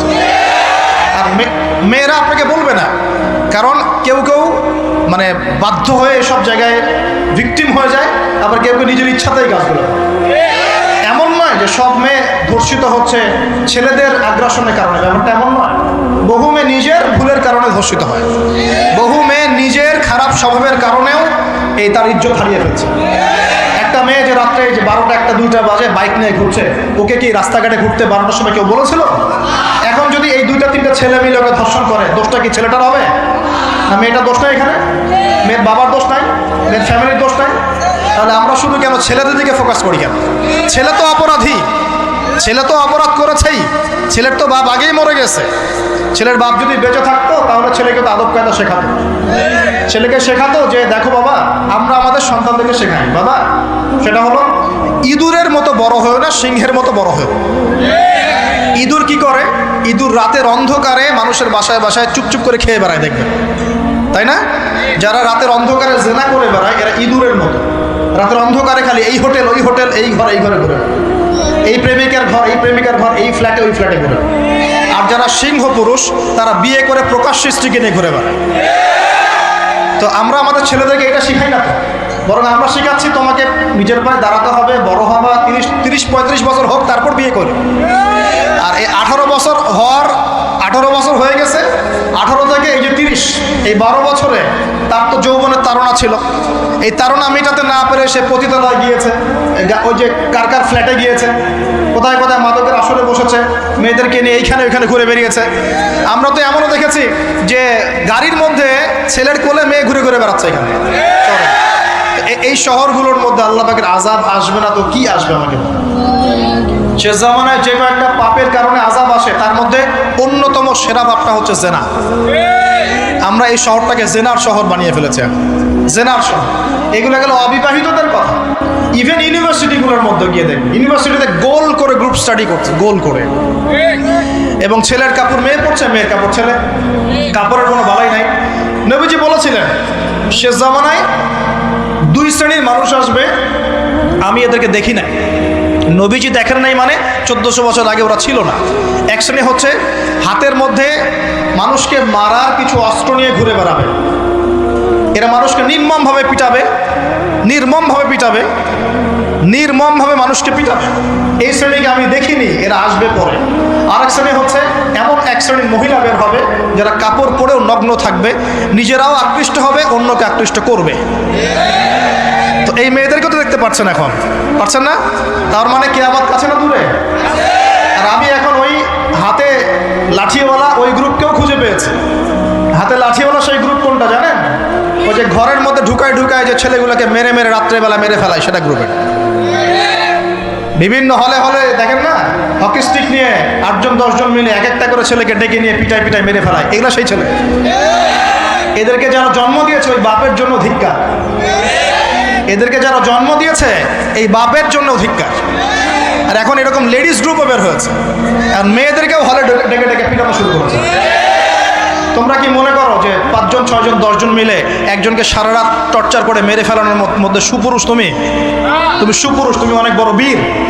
সাহস থাকলে তুমি একজন একজন মারামারি করে দেখাও না, দেখো তোমার এত বড় সাহস, তাহলে একজন একজন মারামারি করে দেখাও না। আসো রিংয়ের মধ্যে, আসো রিংয়ের মধ্যে আসো, তারপর দেখি তোমার কত শক্তি আমাদের কত শক্তি। একজন 1-on-1 ব্যাটেলে আসো, খালি হাতে 1-on-1 ব্যাটেলে আসো। 8জন 10জন মিলে একটা বুয়েটের ছেলে, একটা মেডিকেলের ছেলে, একটা অমুকের ছেলে, তমুকের ছেলে, বাবা মায়ের স্বপ্ন লালন করা ছেলেগুলোকে ঘরের মধ্যে ঢুকাবা, সারা রাত পিটায় মেরে ফেলবা, এটাকে তোমরা সাফল্য মনে করো, বীরত্ব মনে করো? এই ছেলেগুলোকে জন্ম দিয়েছে যে পিতা মাতায়, এদের জন্য ধিক্কার আমার পক্ষ থেকে। আপনারা এইসব সন্তান জন্ম দিতে গেলেন কেন? খিদির আলাইহিস সালাম বেঁচে থাকলে ছোটবেলায় মেরে ফেলতো এদেরকে। ওই যে খিদির আলাইহিস সালাম ছোটবেলায় একটা বাচ্চাকে মেরে ফেলছিলেন না? মুসা আলাইহিস সালাম বলেছিলেন যে একটা বাচ্চাকে কেন মেরে ফেললেন? তখন খিদির আলাইহিস সালাম বলেছিলেন এই ছেলেটা যদি বড় হয়, বড় হলে অনেক বড় কাফের হবে। আল্লাহ আগে জানিয়ে দিয়েছেন, এই জন্য আগে মেরে দিয়েছে। এই বাচ্চাগুলোকে নিতে গেলেন কেন? কোনো রকম লজ্জাবোধও নাই, চক্ষু লজ্জা নাই। এরপর যখন আইন শৃঙ্খলা বাহিনী এদেরকে অ্যারেস্ট করে নিয়ে যায়, বীরের মতো হাসতে হাসতে চলে যায়। ও জানে যে আমার কোনো সমস্যা হবে না, ফাঁক খবর দিয়ে বেরিয়ে চলে আসবে। তোমরা এগুলোকে বিরক্ত মনে করো, তোমরা বিরক্ত মনে করো, সুপুরুষ হয়ে গেছো তোমরা। এতই যদি ক্ষমতা থাকে, সাহস থাকে, তো একজন মারামারি করো না, 1-on-1 ব্যাটেল আসো। তারপর দেখো কে জিতে কে হারে। 10 জন মিলে একজনকে পিটাবা, মনে করছো খুব বড় বীর হয়ে গেছো। এখন 10টা মেয়ে মিলে একটা মেয়েকেও পিটাচ্ছে। একটা মেয়েকে আপনি ঘরের মধ্যে ঢুকায় সারা রাত পিটাবেন, মেয়েটা কাঁদতে কাঁদতে বলছে আমার পায়জামা পর্যন্ত খুলে ফেলেছে টান দিয়ে। আরে তোর মায়ের পায়জামাকে খুলে ফেললে তোর কেমন লাগবে? তোর বোনের পায়জামাকে খুলে ফেললে তোর কেমন লাগবে? কোন সাহসে তুই একটা মেয়ের পায়জামায় হাত দিস? এত বড় সাহস! আর এদেরকে আমরা তোলা করে মানুষ করি। আইন শৃঙ্খলা বাহিনী আপনারা কি করেন? ইনস্ট্যান্ট কোর্ট বসে ফাঁসি দিয়ে দিবেন এদেরকে। আল্লাহর কসম করে বলছি, যদি কোনোদিন এরকম ক্ষমতা আমাদের কাছে আসতো, দিন বিচার করে দেখিয়ে দিতাম ইনশাআল্লাহ। ফাইজলামি শুরু কর সারা দেশব্যাপী ফাইজলামি শুরু করে দিয়েছে একেবারে নির্মমভাবে, অহেতুকভাবে। এই যে অসহায় মানুষগুলোকে, ছাত্র পড়তে গিয়েছে, বাবা মার স্বপ্ন লালন করা ছাত্র, ছেলেটা ইঞ্জিনিয়ার হবে, ছেলেটা মেডিকেল সায়েন্সে পড়ে বড় একজন ডক্টর হবে, পিটায় মেরে ফেলে দিল তাকে। এত বড় সাহস! আর আমরা কিছুই বলতে পারলাম না, কিছু করলাম না। কি একটা অবস্থা চলছে! এগুলো যখন চলতে থাকবে একটা কওমের মধ্যে, আপনার মনে হয় যে আল্লাহর পক্ষ থেকে রহমত নেমে আসবে? লা ইলাহা ইল্লাল্লাহ বলা একজন মানুষ যদি বেঁচে থাকে, ওই একজন মানুষের সম্মানে আল্লাহ পাক কিয়ামত দিবেন ইনশাআল্লাহ। সে একজন মানুষকে এভাবে নির্মমভাবে পিটিয়ে মেরে ফেলো তোমরা। এখন মানুষকে পেটানো শুরু করেছো। নবী সাল্লাল্লাহু আলাইহি ওয়াসাল্লাম শেষ জামানার হাদিস সম্পর্কে বলেছিলেন যে আমি এক শ্রেণীর মানুষকে দেখি নাই যারা আসবে, মানুষকে নির্মমভাবে মারবে, নির্মমভাবে মানুষকে পিটিয়ে মারবে। আর কোরআন খুলে দেখেন, একটা জাতির কথা আল্লাহ পাক বলেছেন। এই জাতির নাম হচ্ছে আদ জাতি। কোন জাতি ভাই? এই আদ জাতিকে আল্লাহ পাক ধ্বংস করেছিলেন ঝড় দিয়ে, ঝাপটা দিয়ে। আল্লাহ পাক এই কওম সম্পর্কে বলেছেন ওয়াইদা বাতাসতুম জাব্বারিন। ওরা শিরক কুফর তো করতোই, কিন্তু এর পাশাপাশি একটা বড় পাপ করতো। ওই পাপটা হচ্ছে এরা যখন মানুষকে পেত, পিটিয়ে মেরে ফেলতো, নির্মমভাবে পিটিয়ে মেরে ফেলতো। এই আদ জাতির পাপ তোমরা করা শুরু করেছো। এখন আমাদের শহরে এগুলো চলছে না? এখন দিনে দুপুরে রাস্তাঘাটে এগুলো চলছে। শিক্ষা প্রতিষ্ঠানে গিয়ে এগুলা মাস্তানি করতে গিয়েছো তোমরা। আমার ভাই হয়ে যদি এই কাজ করো, আমি তোমার চেহারা পর্যন্ত দেখতে যাবো না ইনশাআল্লাহ। আল্লাহ রাব্বুল আলামিন আমাদেরকে উমরের শাসন দান করুন বলে আমি। একটা মাস উমরের শাসন যদি চলে না, দেখবেন সব লাইনে চলে আসছে ইনশাআল্লাহ। একটা মাস খালি ধর্ষণের বিচার করা শুরু করেন, ধর্ষণ করার সাহস খুঁজে পাবেন ইনশাআল্লাহ। কোনো মাদ্রাসাতে আমরা দেখেছি, কোনো মাদ্রাসাতেও এই যে হাফেজ ছাত্র হতে গিয়েছে, বাবা মা হাফেজ বানাবে, মাদ্রাসায় পাঠিয়েছে, মাদ্রাসার শিক্ষক ছেলেটাকে বলাৎকার করে রেখে দিয়েছে। হ্যাঁ, ঢাকা শহরের ঘটনা বলছে। আমাদের সন্তানদেরকে কোথায় পাঠাবো তাহলে? পাপ যেই করুক, পাপী। এখানে যদি দাড়ি টুপিওয়ালা মানুষও পাপ করে, তাকেও শাস্তির আওতায় নিয়ে আসতে হবে। আল্লাহ মাদ্রাসায় আপনি ছাত্রকে বলাৎকার করবেন, মাদ্রাসায় আপনি সমকামিতা করবেন, আপনার তো লিঙ্গ কেটে জাতির সামনে উপস্থাপন করা দরকার। উমরের শাসন হলে এটাই হতো। উমরের শাসন হলে আল্লাহর কসম করে বলছে এগুলোই হতো। ওয়াজ মাহফিলগুলোকে, দিনের এই পবিত্র আমানতগুলোকে অনেক জায়গায় ঠাট্টা মশকরার পাত্র বানানো হয়েছে। কোথাও দেখা যায় যে ওয়াজ মাহফিলে যে বললাম ডিজে জিকির চালু করা হয়েছে। ফাইজলামি শুরু করছো দিন নিয়ে, তোমরা ফাইজলামি শুরু করছো। ইনশাআল্লাহ তাআলা অচিরেই এই উম্মতের মধ্যে এমন নেতৃত্ব আসবে ইনশাআল্লাহ, যে নেতৃত্বের আন্ডারে ইনশাআল্লাহ তোমাদের যে আগ্রাসন, মুসলিম বিশ্বের আনাচে কানাচে অসহায় মুসলিমদেরকে নির্যাতন করা হচ্ছে নির্মমভাবে। একটা বাচ্চা সে জানে না যে শিয়া কি সুন্নি কি, বোম মেরে নষ্ট উড়িয়ে দেওয়া, মাথার খুলি উড়িয়ে দেওয়া। একটা বাচ্চা, একটা মা জানে না শিয়াইজম কি সুন্নিজম কি, মিসাইল মেরে বোম মেরে হত্যা করে দেওয়া। ফাইজলামি শুরু হচ্ছে। সারা বিশ্ব জুড়ে এগুলো চলতেছে। সারা বিশ্ব জুড়ে মিডিয়ার মধ্য দিয়ে মুসলিমদেরকে আজকে সন্ত্রাসী বানানো হয়ে গেছে। সারা বিশ্বে রক্তও ঝরবে আমাদের, আবার আমাদেরকেও সবাই সন্ত্রাসী বলে বেড়াবে। নাটক শুরু করেছে, নাটক। সারা বিশ্ব জুড়ে সবচেয়ে শান্তিকামী মানুষ কারা? আমরা না, অন্য কেউ আছে? সারা বিশ্বের মানুষের, নিরীহ মানুষের রক্ত কাদের হাতে লেগে আছে? আমাদের হাতে। আমরা ইরাকে মানুষ হত্যা করেছি, আমরা আফগানিস্তানে মানুষ হত্যা করেছি, আমরা উইঘুরদেরকে হত্যা করেছি, আমরা রোহিঙ্গাদেরকে হত্যা করেছি, আমরা বিগত 12, 14, 15 বছর ধরে সিরিয়াতে বাচ্চাদেরকে হত্যা করেছি, বিগত প্রায় 70 বছর থেকে প্যালেস্টাইনে আমরা মানুষকে হত্যা করেছি। আমরা কি এই যে লেবানন, জর্ডান এই জায়গাগুলোতে মানুষকে আমরা মারছি? তাহলে সারা বিশ্বে আমাদেরকে আজকে সন্ত্রাসী কেন বলা হবে? কি কারণে বলা হবে? আর আমরা কেউ কোনো কথাও বলি না, মন থেকে ঘৃণাও করি না। এই কথাগুলো বলবেন কারা? বলবেন তো আলেম ওলামারা। এখন যদি আমরা এই ওয়াজ মাহফিলের স্টেজগুলোকে সার্কাসের মঞ্চ বানিয়ে ফেলি, এই আমানতের হক কে আদায় করবে? কে আদায় করবে? আল্লাহ পাক আমাদের সবাইকে বোঝার তৌফিক দান করুন।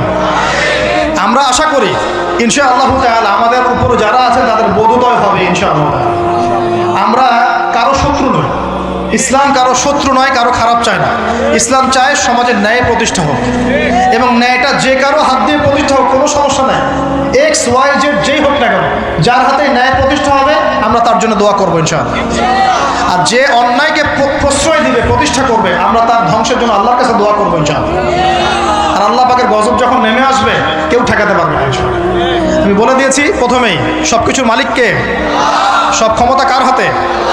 প্রিয় যুবক ভাইয়ের স্পেশালি আগামী দিনে ইসলামের পতাকা হাতে নিয়ে বিশ্বকে চ্যালেঞ্জ করার জন্য এখন থেকে প্রস্তুত হয়ে যান। একদিনের মাহফিল দিয়ে কিচ্ছু হবে না, একদিনের মাহফিল দিয়ে গরম বক্তব্য দিয়েও কিছু হবে না।